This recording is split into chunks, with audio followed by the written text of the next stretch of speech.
السلام عليكم ورحمة الله وبركاته. اليوم ماخذينكم بجولة داخل متحف الحلة المعاصر. راح نتعرف على المقتنيات الموجودة بهذا المتحف، وش قد عمرها وش قد صار لها ومنين جابوها. راح يرافقنا بالتصوير أستاذ أحمد، هو الدليل السياحي الموجود بالمتحف. راح نتعرف على المقتنيات الموجودة بالتفاصيل. ابقوا يعني نهاية الفيديو، لا تنسون اللايك والتعليق والاشتراك.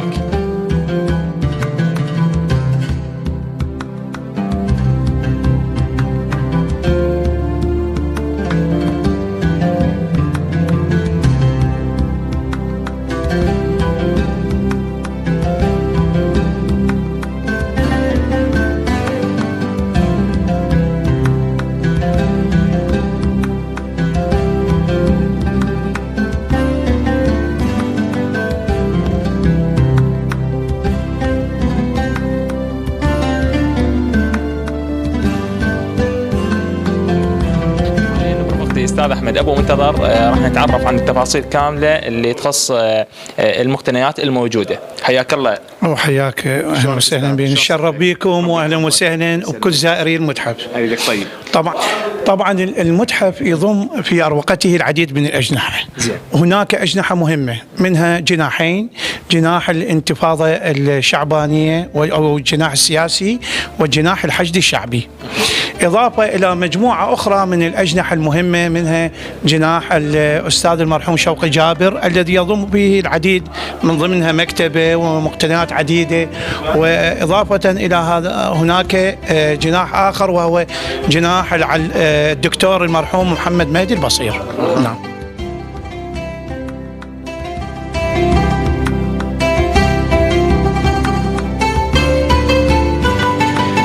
بناية متصرفية لواء الحلة. طبعا هذا الجناح الخاص بالتأسيس لبناية متصرفية لواء الحلة. احنا نقصد به متصرفية، نقصد محافظات. محافظة سنة 1958 تحولت المدن من ألوية إلى محافظات في طبعا بالجمهورية الأولى. طبعا حجر أساس يشير عام 1920 للبناية. افتتح بشكل رسمي عام 1935 في حفل تتويج جلالة الملك غازي المعظم. طبعا كان أول متصرف في هذه البناية هو الأستاذ المرحوم أحمد زكي الخياط. أصبح نشر ضمن جريدة الوقائع العراقية وضم للمواقع التراثية والأثرية عام 2010، ونشر ضمن جريدة وقائع العراقية كموقع أثر. طبعا هذه من المقتنيات المهمة والخاصة لمدينة الحلة. نعم عديد. هنا جناح خاص وهو للأسلحة، سلاح شتل إنجليزي الصنع عام 1918. طبعا هو مجموعة هذه المسدسات هي من غنائم ثورة العشرين. هذه البندقية شنو هو؟ البشتاوى العثماني، استخدام البارود. هو والمسدس هذا اللي حضرتك إذا تلاحظ، ومسدس وبلي إنجليزي الصنع. طبعا احنا عندنا زي رسمي للشرطة والجيش عام 1937. طبعا انتم تدرون فوج موسى الكاظم اول فوج بالجيش العراقي عام 1921 حين تأسيس الجيش العراقي. طبعا نعم، هاي اذا تلاحظ حضرتك الرداء الموجود للجيش والشرطة، يعني هسه كلها غنائم من ثورة العشرين. حلو. نعم. حلو. عندنا من المقتنيات المهمة الأستاذ المرحوم صادق شاهين اللي توفى عام 2015. هذا تقويم هجري وميلادي يدوي. حلو. احنا اللي يجذبنا او يجذب الزائر القول ما هي اصول الارقام العربيه. هذه الارقام الحاليه المستخدمه الان هي ارقام عربيه، ما يستخدم حاليا هو الارقام الهنديه. في عهد الخليفه العباس المأمون استدعى أحد عالم الرياضيات الخوارزمي لصنع أرقام على شكل زوايا من الوان لناين. طبعا هذا بعد التحديث، لأن تدري بعد الثورة الصناعية في أوروبا أخذوا الأرقام، لأن كانوا يستخدمون الأرقام اللاتينية. نعم، نعم. يعني هاي للاستاذ المرحوم صادق طبعا. اي نعم، بس انا كمعلومه هاي انا اسولفها انه اصول ارقامنا هي هاي حلو. ال1 وال2 وال3. نعم نعم. هاي مئذنة مسجد النخيلة بالكفل. نعم، هاي من المآذن المعروفة والمشهورة حقيقة، وفي وقتها قامت عملية ترميم لهذه المئذنة. نعم. شيخ الخطاطين السيد حسام الشلاء الله يعطيه الصحة والعافية، طبعا من الداعمين ومن المؤسسين حقيقة لمتحف الحلة المعاصر. طبعا إذا تلاحظ حضرتك مجموعة من المخطوطات الجميلة طبعا، وبعض الأدوات التي كانت تستخدم بالخط. نعم. هاي وإضافة إلى مصحف شريف قديم جدا طبعا عمره أكثر من 100 سنة. تفتخر مدينة الحلة بوجود عالم في وكالة ناسا الفضائية، هو البروفيسور السيد جواد المرعب الحسيني الحلي. طبعا وكالة ناسا تأسست 1957 بمبلغ يقدر بال 16 مليار دولار. طبعا هذا شكله بعد ما كبر الرجل موجود حاليا، يعني حي يرزق. نعم. هذا شكله من كان شاب؟ ايه احسنت، شوف حتى اثناء عمله في وكالة ناسا. هذا سيبي الى سيبي حياته. نعم. رئيس جامعة العميد رحمة الله عليه الدكتور الأستاذ جاسم محمد المرزوقي. نعم. وقيم له مجلس عزاء ما بين الحرمين في عام 2019. نعم. يستاهل. يعني نعرفه بأنه مو ملون.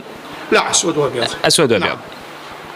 من المقتنيات الجميلة جدا حقيقة. طبعا كانت في فترة من الفترات تستخدم التلفزيون، يعني هو بعدين انتهت. يعني عمره تقريبا بحدود 50 سنة هذا، مو صحيح؟ أكثر من 50. أكثر من 50. نعم. كريتات كان احنا طبعا هذه من قبل دكتور كان موجود هنا، دكتور لهيب جبيل. يعني هو حقيقة موجود حتى في المكتبة المركزية.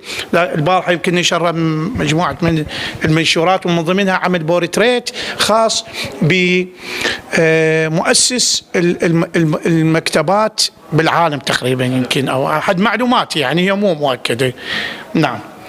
عندنا من الشخصيات والبورتريتات المهمة هو الشيخ حسين الحلي رحمة الله عليه، وهو أستاذ السيد علي الحسين السيستاني وآية الله العظمى محمد سعيد الحكيم رحمة الله عليه. نعم. زين. نعم. اسمه قسم من إلى أهم مكان عندنا. طبعا عندنا جناح مهم آخر وهو الميزان. طبعا هاي أكثريته يستخدم بالعلاوي، علاوي الحبوب، علاوي الموجودة في مدينة الحلة إذا تلاحظ حضرتك، لأن لحد الآن تستخدم بالعلاوي. هذا مجموعة من الموازين، إضافة إلى مجموعة من أعمال الزنبيل وغيره من الخوص طبعا إذا تلاحظ حضرتك. ولدينا مقتنى جميل جدا وهو الجنبيلة، مصنوعة من سعف النخيل لحفظ الطعام، من مقتنيات السيد خلود العميد وغيرها العديد، منها الجاون والهباشة اللي هن موجودة حاليا هذه. نعم. والرحى لطحن الحبوب، والبستوقة لحفظ المواد الغذائية. طبعا هاي أمهاتنا وأجدادنا يعرفوها طبعا. نعم. سلامتك. مستمرين وياكم احبتي المشاهدين بجولتنا داخل متحف الحلة المعاصر.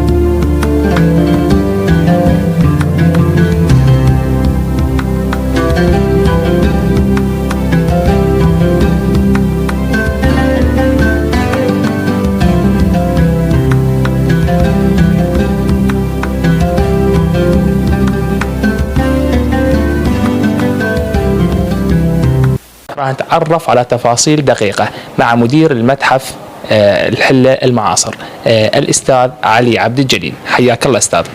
أهلا ومرحبا وسهلا بكم. ربي يحفظك ويسلمك. أستاذ، بداية نريد نعرف نبذة مختصرة عن المتحف. تشرفنا بوجودكم اليوم. متحف الحلة المعاصر هو واجهة حضارية لعموم محافظة بابل، وكما نعبر عنه بأن هي المتاحف هي تعتبر ذاكرة للمدن، ذاكرة حية للمدن، ونافذة سياحية إرشادية ثقافية معرفية علمية يطل من خلالها المشاهد والسائح ليتطلع على تلك الجهود الكبيرة وتلك المقتنيات والنفائس التي تراكمت من خلال سير أعلام مهمين للحلة بذلوا ما بذلوا، وأيضا لوثائق مهمة تروي قصة المحافظة ومدينة الحلة، تجمع وتصنف بشكل لائق جدا. قصدنا من هذا التصنيف هو الحفاظ أولا، أول مهمة للمتحف هو الحفاظ وتوفير الحماية اللازمة لتلك المقتنيات أو الوثائق، وأيضا الاحترام، تقديم الاحترام لها من خلال عرضها بشكل لائق جدا وعلمي ودقيق ليتعرف عليها المشاهد. وهذا الجهد هو جهد بسيط نقدمه عصر. استاذ علي، شاهدنا يعني بالاونه الاخيره وحتى السفرات المدرسيه او الجامعيه لهذا المكان ولهذا التراث، شلون يعني تعاملكم وياهم حتى من السفرات؟ يعني من ضمن سياستنا بالمتحف بأن يكون هناك زيارات مستمرة طبعا بعد مع التنسيق مع مديرية تربية بابل مشكورة، ضمن مخاطبات رسمية أن توفد لنا مجاميع طلابية من مختلف الأعمار والمدارس للمتحف، وإحنا بدورنا أن ما تكون هاي الزيارة نمطية، دائما نتحدث لهم عن تاريخ مدينة الحلة، عن تأسيسها، عن أهم منجزها ربما الثقافي أو الاقتصادي أو السياسي أو غير جانب. فبالنتيجة يطلع المشاهد أو الزائر بالخصوص الطلاب يطلع هو ضمن استفادة ربما جيدة لمعرفة مدينته. يعني أنا دائما أسألهم أقول لهم شنو اسم الحلة؟ احنا نحمل اسم الحلة، احنا عايشين بهاي المدينة. الكثير تدري ضمن حيز تفكيره كصبي او شابة او بعد مقتبل العمر ربما هاي الامور ما حد طارحها عليه قبل، فبالنتيجة راح ياخذ معلومة يستفاد شيء عن مدينته، هاي المدينة العملاقة حقيقة، مع احترامي لكل مدن العراق. كل مدينة بالعراق هي تمثل سمة أو نقطة ضوء، لكن الحلة وبابل هي مدينة علمية، مدينة العلم والعلماء، مدينة التعايش السلمي. اختصارا للوقت استاذ علي، دائما احنا نسعى جاهدين الى تقديم خدمة للمواطن خاصة. اغلب المشاهدين يعني راح ان شاء الله يشوفون الفيديو، المكان زيارته اكو يوم محدد، اكو ايام ممنوعه، اكو ايام يعني عليها يعني قيود وفتشيله يعني. طبعا المتحف انشئ في اهم بنايه، انا نذكرها في اهم بنايه في محافظه بابل، بنايه تاريخيه، بنايه تراثيه ادرجت ضمن لائحه التراث العراقي سنه 2010 وخصصت كمتحف معاصر لمدينه الحلة. هي بناية متصرفية لواء الحلة، بنيت في العهد الوطني الأول وافتتحت سنة 1935 كمتصرفية في زمن الملك غازي رحمه الله، واستمرت لغاية السبعينات. هي محافظة بعد ما تغيرت الوحدات الإدارية من متصرف إلى محافظة، أصبح محافظة.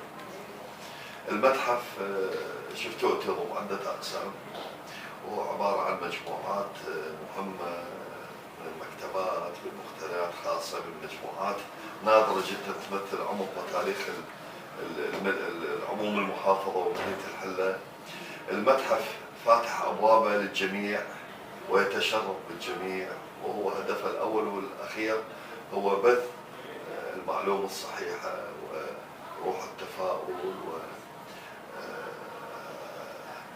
طيلة أيام الأسبوع ومن أوقات الدوام الرسمي ما عدا الجمعة والسبت، ونسعى إن شاء الله خلال الأيام القادمة القليلة أن نجعل دواما مسائيا، وأيضا أن نسعى أن يكون مفتوح ضمن العطلة الرسمية أو الجمع والسبت إن شاء الله. نسعى يحقق أكثر قبولية، لأن أغلبية الناس هي ربما تسعى إلى زيارة المتحف خلال العطل، فنسعى إلى ذلك إن شاء الله. إن شاء الله. كل الشكر والتقدير والامتنان لحضرتك أستاذ علي، أخذنا من وقتك هاي الدقائق الثمينة. ممنونين يعني نشكر مثلنا. أنا الممنون، وأنا لأتم الخدمة والاستجابة لأي طلب تطلبونه حقيقة، ومن واجب علينا دعم تلك الطاقات الشبابية المهمة الواعية التي إن شاء الله هي عليها الاعتماد في المستقبل، هي على يديكم إن شاء الله. مثل ما احنا ربما أكملنا جزء من واجباتنا على المدينة الفاضلة، أيضا أنتم عليكم واجب أن تكملوه، ونحن في أمامكم نسير إن شاء الله. والبركة إن شاء الله. الله يحفظكم. تعرفنا عن المقتنيات الموجودة داخل هذا المتحف. إلى هنا وصلنا إلى ختام حلقتنا لهذا اليوم. لا تنسون اللايك والتعليق والاشتراك، وأيضا منتظرين دعمكم لنا بمشاركة الرابط مع الأهل والأصدقاء والأقارب. وإذا تحبون تتواصلون ويانا أو تحبون تزورون هذا المكان، صفحاتنا موجودة في صندوق الوصف، وأيضا الإيميل الخاص موجود في صندوق الوصف. أهلا وسهلا بكم.